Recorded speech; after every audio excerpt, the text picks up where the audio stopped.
France now, where new protests are underway despite promises of tax relief. Students are now capitalizing on the so-called Yellow Vest movement.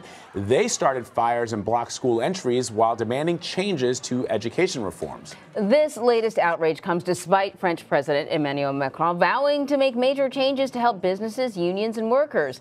He addressed the violent protests during a speech last night. CBS News foreign correspondent Charlie D'Agata has the latest from Paris. Well, we're in the middle of a protest here in Paris. It's largely driven by students, high school students and universities. Throughout the morning, we've seen more adults taking part in this demonstration. It's been going on for a few hours. Now, this isn't in direct relation to President Emmanuel Macron's speech last night. This isn't in reaction. This protest and demonstration was already planned before the president was planning to speak.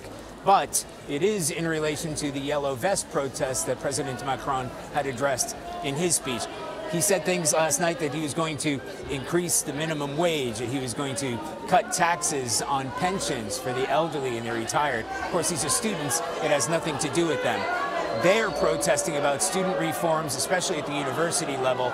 They believe that their voices are not being heard. We've heard chants throughout the day where they're saying, "Down with President Macron." The students are out in the streets, and the people that we spoke to here said they are going to continue to demonstrate.